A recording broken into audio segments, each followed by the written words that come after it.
Imagine not being able to read the paper because your hands were shaking. Imagine not being able to read newsprint as your world faded to black. The National Federation of the Blind, Newsline, Indiana.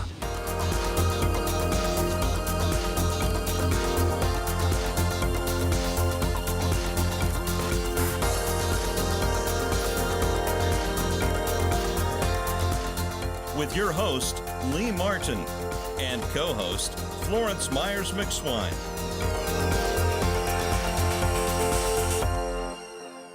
We want to welcome you to our show with the National Federation of the Blind Newsline program. And we have several topics that we want to talk about today. We have a very special guest once again from Bosma Enterprises, the CEO of Bosma Enterprises, and we'll introduce him in our next segment. But we want to talk a little bit about the National Federation of the Blind Newsline, and that's a fundamental service that's available to blind and print challenged citizens. Even the deaf-blind can use this particular service, and it's a free service. And Florence, what would you want to talk a little bit about part of the service with the magazines offerings that we have? Oh, certainly can, Lee. Now with the magazines, there are various magazines, and I always tend to talk about the, different lifestyles for the magazines. This being the holiday season, I'm going to talk a little bit about some of the magazines that some people may want to read. There's Best Recipes for people who like to cook. There's Family Circle, Family Fun, because we're spending a lot of time with family this time of year. Yeah. And so there's a magazine still for people who are, because of the recipes and things like that, who might still want to say, okay, I need to go to the gym. So there's magazines on fitness, such as Shape magazines, WebMD. There are various magazines, and there's also magazines for men. There's GQ magazines, Glamour magazines. There are so many magazines that NFB Newsline offers. And let's don't forget the AARP magazine and newsletter as well. There's some great stories in there about, that are seniors now that are really great stories and give you a lot of advice. We also have newspapers, and we'll talk about more of those, and you can follow along with our commercials about a lot of our services that the National Federation of the Blind Newsline offers, and we'll be right back after the commercial break.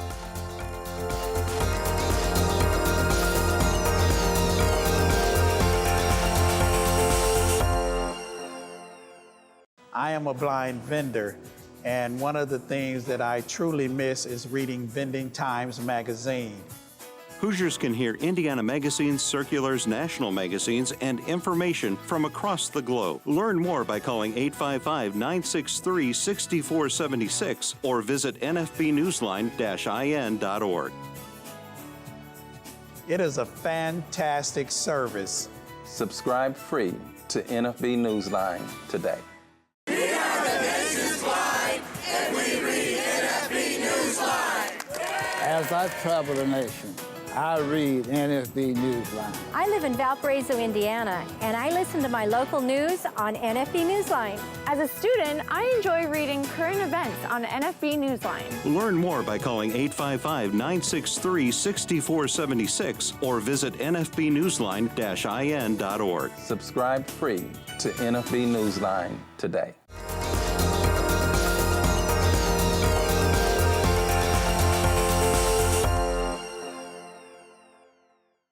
Welcome back to the National Federation of the Blind Newsline, Indiana. And we have our special guest today, Mr. Lou Moneymaker, who is President and CEO of Bosma Enterprises. And Mr. Moneymaker, welcome to our show. Thank you, Florence. Good to be here.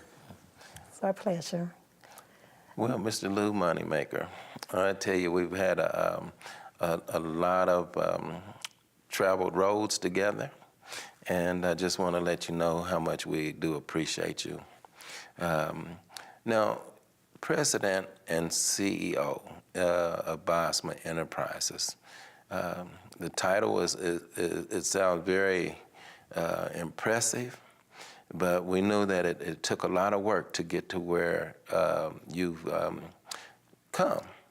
So let's talk in the first segment here about how did you get interested in the blindness and blind community? Well, Lee, as you know, I was at the Indiana School for the Blind in a number of different job positions there for almost 33 years before I came to Bosma Enterprises. And my introduction to blindness was on a job interview at the Indiana School for the Blind. I actually had not trained for any special education, through any special education programs, was contacted by a lady who was the dean of what eventually became the School of Health, Physical Education, and Recreation for IUPUI about interviewing at the School for the Blind, and rejected the offer, and then found out that the School for the Blind was in our own community of Indianapolis, where I'd lived all my life, and I didn't realize that. So I gave her a call back and said, you know, I'm really not interested in a job there. I'm, you know, looking to coach some basketball. That was a sport I played in high school, and teach. And School for the Blind was never in my mind. But then I felt kind of guilty about that. So I called the dean back and said, I have to be real honest with you. I'm not interested in a job at the School for the Blind, but I'm kind of ashamed of the fact that I didn't know it was here. And if I went on a job interview, I'd get a dollar tour instead of a nickel tour. And I really, it piqued my interest, and I wanted to find out more about it. She said, oh, that's fine. And so the job interview was put together. I arrived, and at the end of the day, at the end of the interview, a job application was put in front of me, and I signed it. So you did not know, and I'm sure that even today, a lot of residents still doesn't know that school exists. Yes. And, you know, because, you know, generally, through my knowledge of the blind community, a lot of people still aren't aware of issues confronting the blind. And for you to go over there and start. So what was you started in sports and recreation? Yeah, physical education, teaching grades 3 through 12, and coaching. I've often thought about the circumstances of taking that job. And after I signed that contract on the way home, I thought, what did you just do? You know, I met my first person who was blind while I was on the job interview. Okay. And so I thought, well, I'll work there 1 year. I signed my name. I have to live up to that contractual obligation. But after a year, I'm out of here and I go find a job coaching basketball. And I retired 33 and a half years later. So I think there was some intervention greater than me that was signing my name on that contract. So it was kind of a destiny thing. I was selected to do that, and it ended up being, you know, very passionate for me and a great time of my life. And then I decided I wanted to encroach into the world of business before I died. So after 33 years, I resigned from my job at the School for the Blind on a Friday. And on Monday, I started as president and CEO of Bosma Enterprises. Took my usual weekend off from work. And I've been there ever since. And that was in April of 2001. Now let's go back a little bit as coaching. You've done some great things there coaching with the Paralympics. Yes. Can you talk a little bit about that? Sure. As I started my tenure at the School for the Blind, I coached wrestling and track and field. And we had some significant successes and were recognized as a high-performing school in those sports. And that led to my being invited to be the head track and field coach at what then was called the Olympics for the Disabled. And the Olympics for the Disabled up until 1976 was a world level competition, but it was only for spinal paralyzed people in wheelchairs. And in 1976, it was decided to bring other disabilities in, blindness, CP, Les Ultra, which is a French term meaning the others, that involved a lot of musculoskeletal disabilities, et cetera, and amputee, and all of those sports came together for a world-level competition in Canada in 1976. And that really was the genesis for what eventually became the Paralympic movement. So as those disability groups came together at a world-level competition,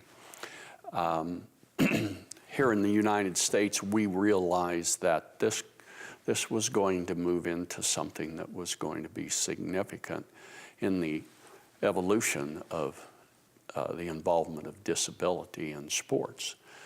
And so we came back from those competitions and gathered later in 1976 a group of people who were blind who had an interest in sports and formed what became the United States Association of Blind Athletes.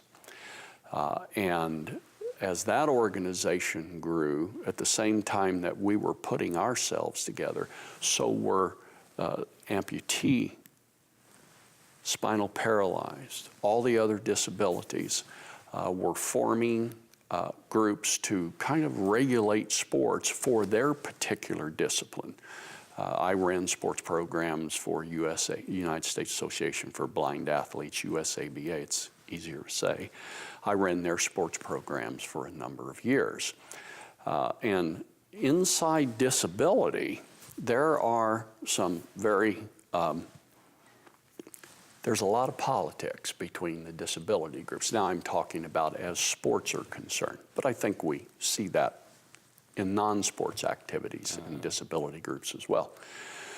So we were marching along, not making as much progress as we wanted to, and a handful of us sat back and realized the reason for that is we were treating this movement that we were in as individual isolated disability groups.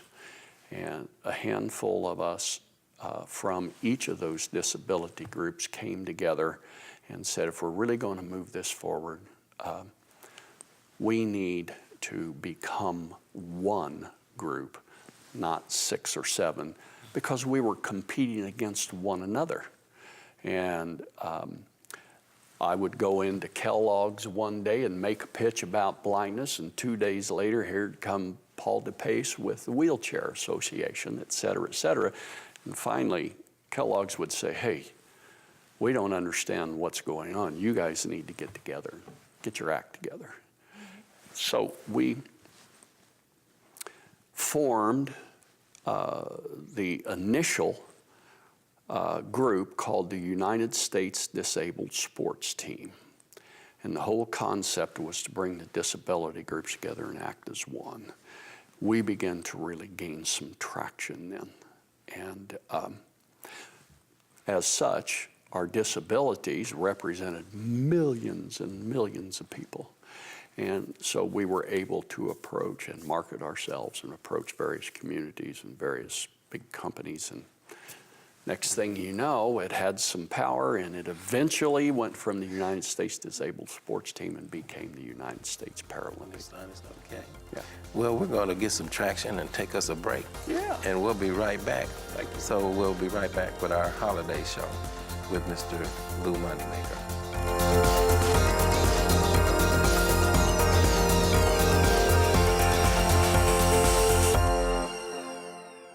I I'm Danny Wayne Beamer, Program Manager of the Elder Blind Program at the Will Center in Terre Haute, Indiana. I introduce the NFB Newsline to seniors in 13 southwestern counties in Indiana. I also utilize the NFB Newsline for my radio station public affairs shows. The NFB Newsline, experience it today. Learn more by calling 855-963-6476 or visit nfbnewsline-in.org. We are the nation's blind, and we read NFB Newsline.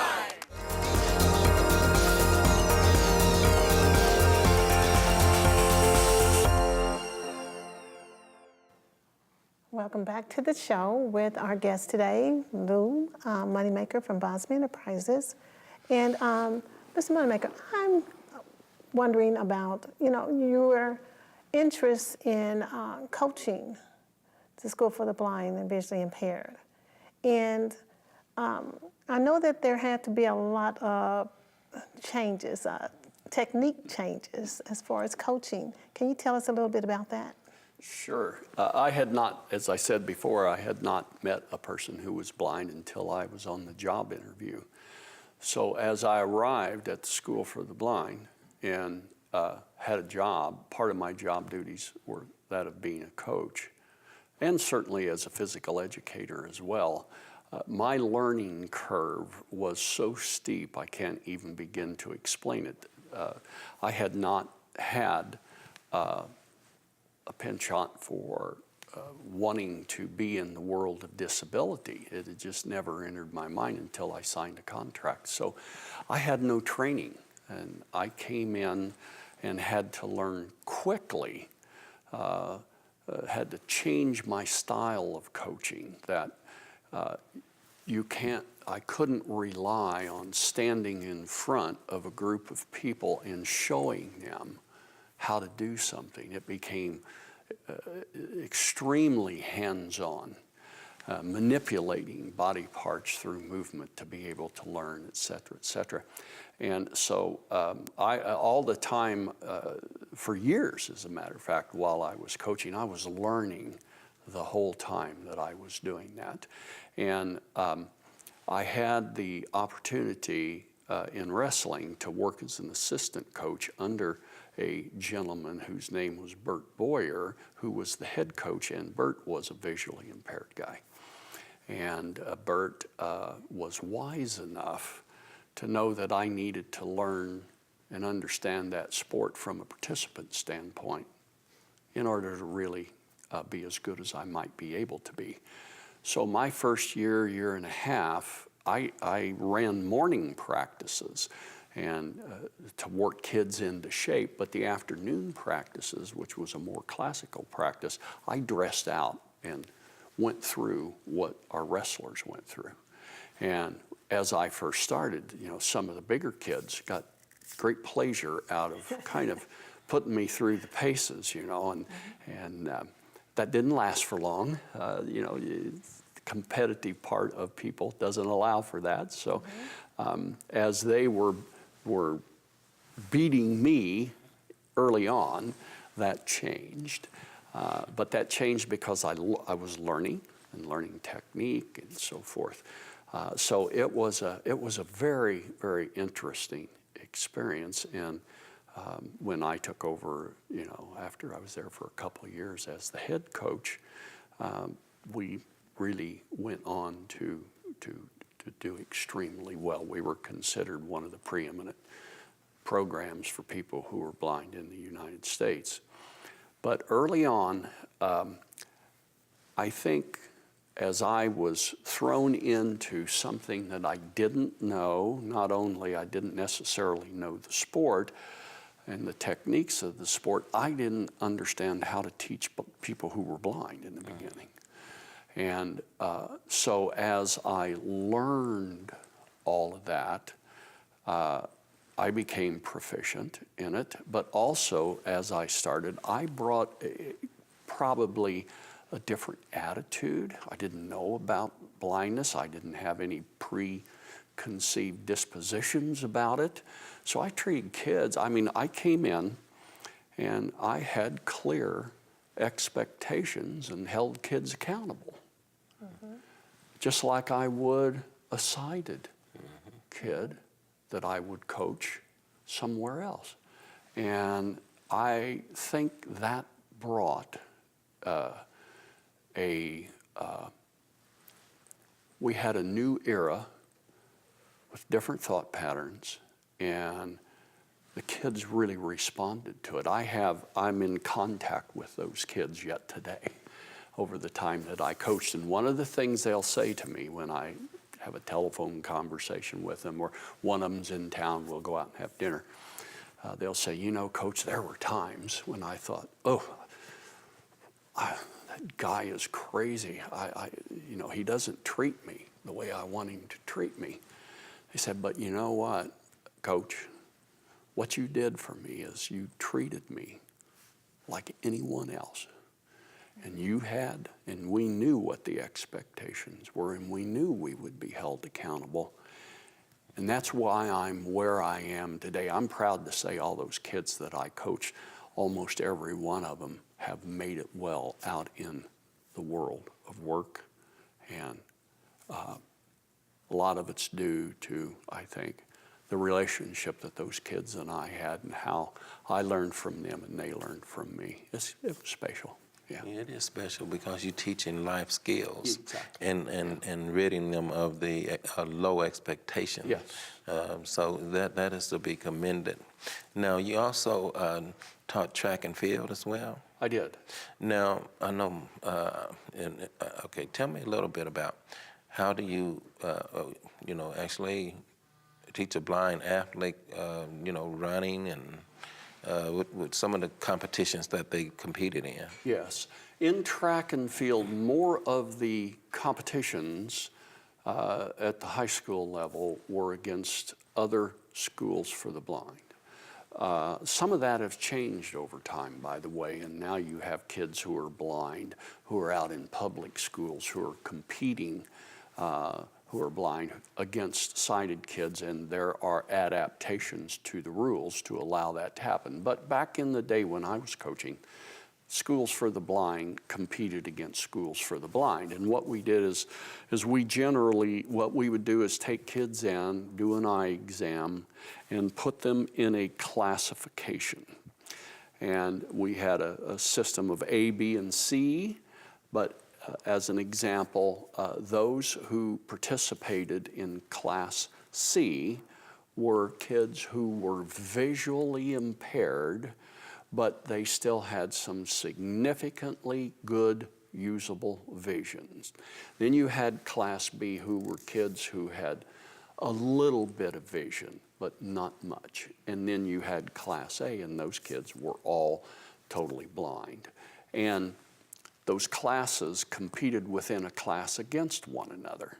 But we changed some rules. There were a group of us coaches who came into the schools for the blind almost all at the same time.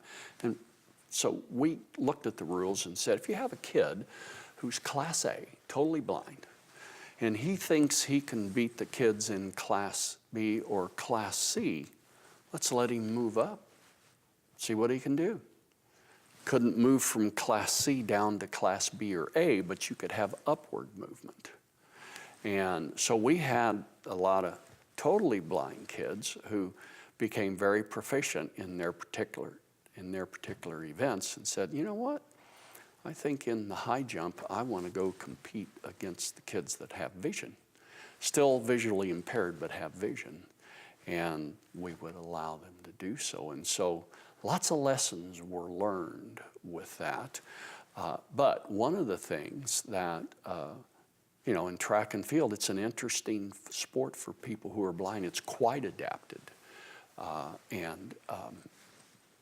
So you have some events from the 100 to the 600 meter dashes that were run on guide wires. Mm-hmm. And not only did you need to develop actual good mechanics in running, but you also would trail the wire with a hand, and there would be a ball of tape that surrounded the wire on each end, and when you touched that, you knew to turn. And the turning techniques themselves were worked on endlessly because you could just absolutely win races with better turns. And so the track would be, the wire would be 100 meters long, and you'd run down and back, and you'd make 6 lengths to make a 600-meter run or a 400-meter run, etc. And a lot of technique, so events were adapted that way. We had some tandem running. That's where a blind person uses a sighted guide. We did some things in Indiana that were innovative and unique that gave us an edge until everybody else caught up with it. But I always tried to think of those things and think it out of the box. And so a kid who was blind, a sighted guide, could not run the race hard. They could be disqualified if a sighted guide was pulling an athlete who was blind. So the athletes had to run the race, and the guide was just that, a guide, and nothing more. Well, I need to kind of guide us on to a break here, and because we'll come back with the conclusion of this particular segment, and we'll be coming back on for next week's program as well. So we'll come back for our closing of this segment, and we'll be right back.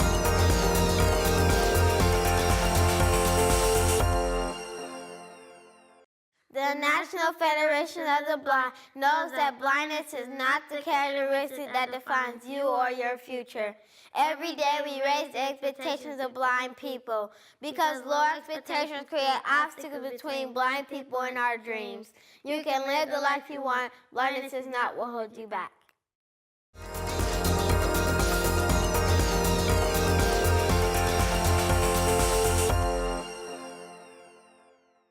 We want to thank you for joining us and looking at this holiday season. We just want to say to all our listeners and viewers, thank you for joining us over the year. And Mr. Lou Moneymaker, President and CEO of Bosma Enterprises, will be back next week with you on the show as well. Florence, any parting words real quick about the season? Well, this is the season. I'd just like to wish everyone a happy holidays. And again, I'm going to ditto you. Thank you for viewing us all year, and I'm hoping you'll do the same this upcoming year.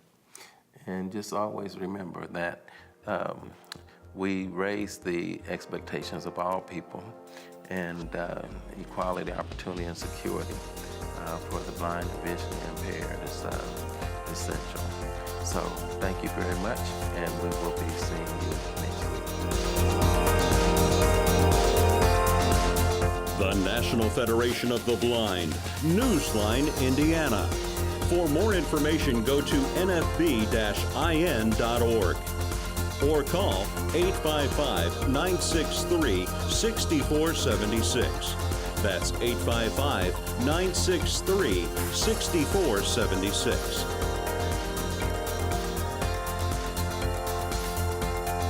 The National Federation of the Blind encourages you to live the life you want.